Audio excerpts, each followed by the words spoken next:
Est-ce que vous savez quelle est l'origine du mot chiffre? Oui, ça. Indien. Hindi? Oui. Non. Arabe. Mais d'où?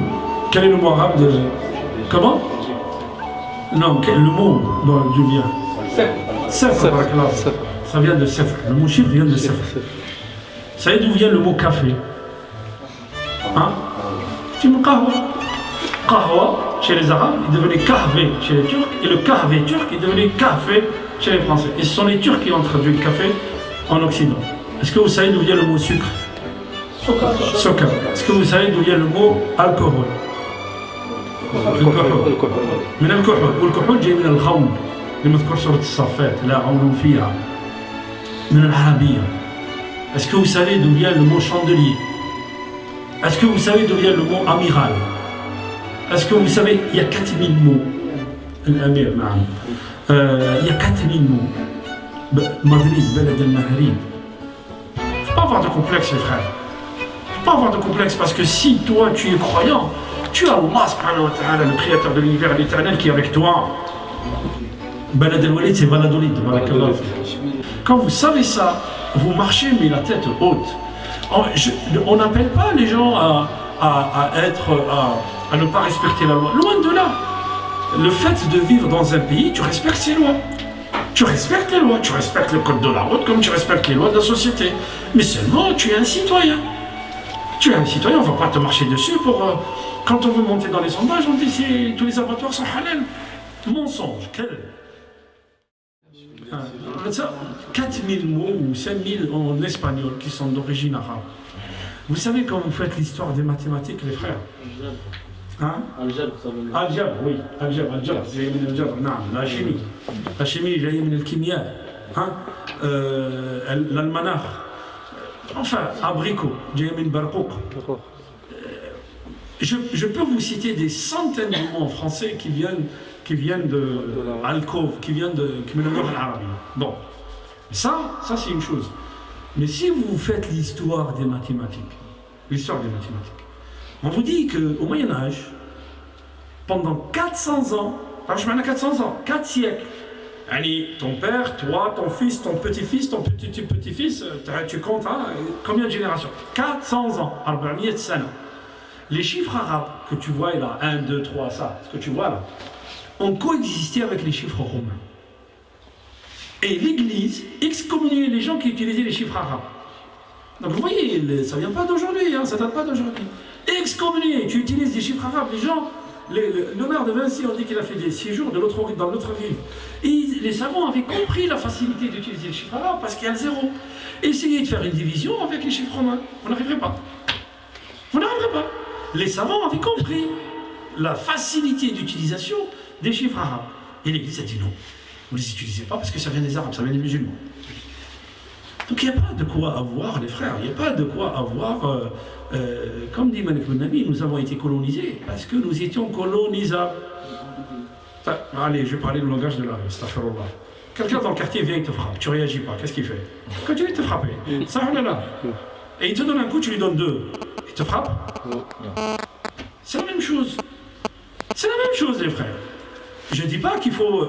Mais il faut les combattre sur le terrain des idées. C'est pour ça que nous, il faut qu'on apprenne, il faut qu'on défende notre militaire, mais sur le terrain des idées, il faut qu'on propose. Quelle force de proposition, quelles sont les propositions qu'ont fait les musulmans? Et vous savez ce qu'ils font nos adversaires? Ils nous divisent. Ils nous divisent, et sachez-le ça. Ils nous divisent en utilisant des gens parmi nous. Au lieu de parler vérité, de parler enseignement, de parler avenir de nos enfants, on reste sur quoi? On reste sur la pucerelle, le sang de la pucerelle, est-ce qu'il est najasa ou là? On reste sur ça, les frères. Et les autres, ils ont bien compris. Diviser les musulmans, et tu vas gaspiller ta salive et ton énergie à expliquer aux frères que le puceron, c'est pas une najasa. Et lui, il construit sa campagne électorale, il construit l'avenir du pays, il le construit en s'essuyant les mains et en s'essuyant les pieds sur les musulmans.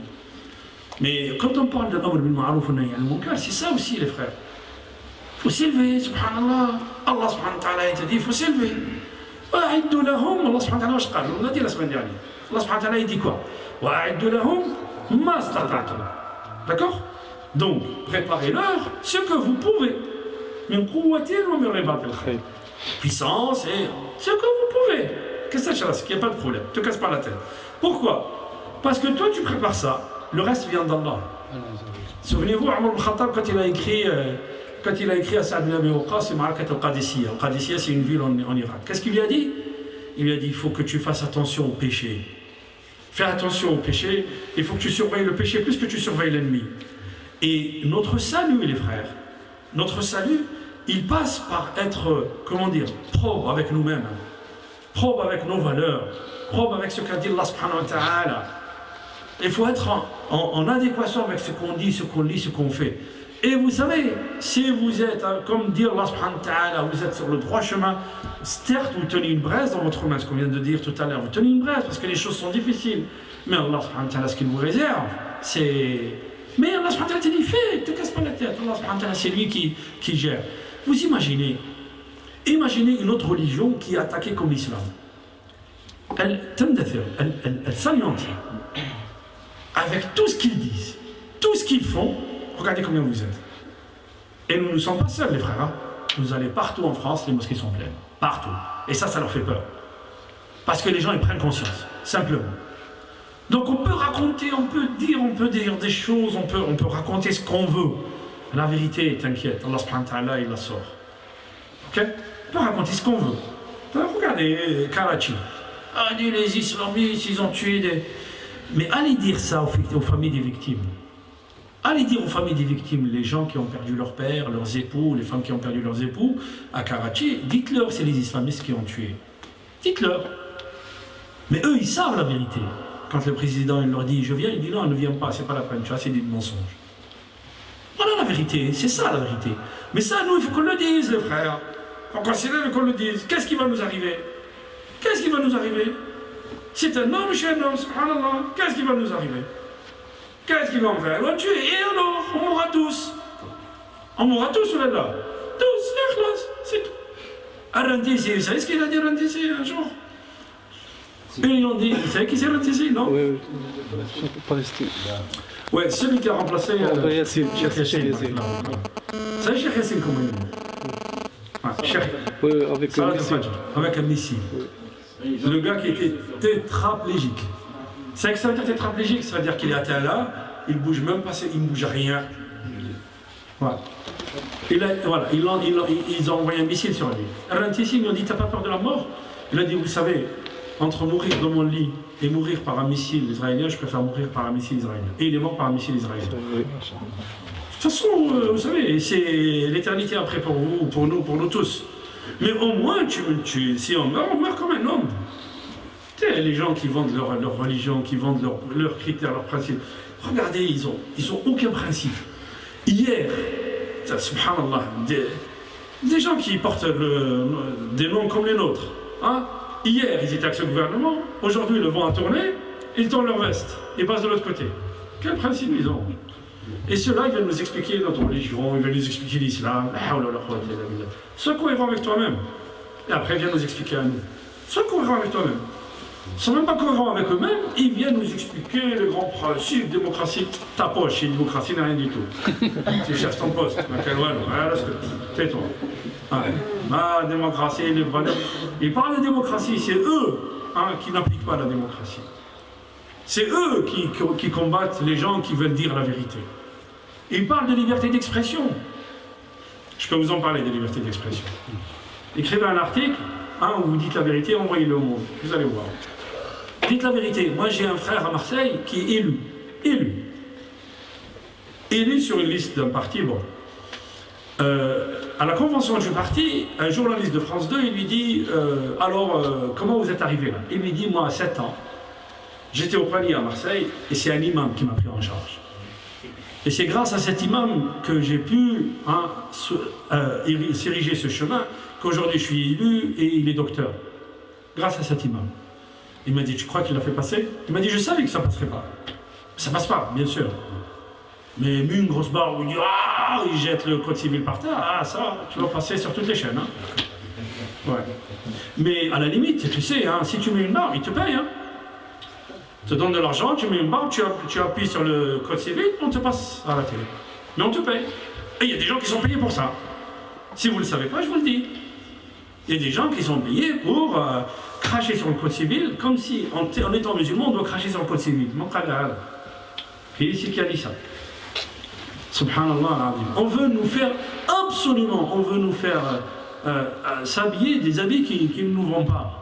Et on ment sur les musulmans. Et vous le savez? Comment? On nous taille des costumes, voilà, sur mesure. Mais, celui qui manigance. Peut-être que vous et moi, nous sommes faibles, les frères. Mais lui, il veille. Allah subhanahu wa ta'ala sur ce qu'ils font. Il sait tout ce qu'ils font. Donc, nous, si on veut garder le pacte avec Allah subhanahu wa ta'ala, je vous dis, les frères, évitez les péchés. Il faut qu'on soit propre avec nous-mêmes. Lié à Allah subhanahu wa ta'ala. Et vous allez voir.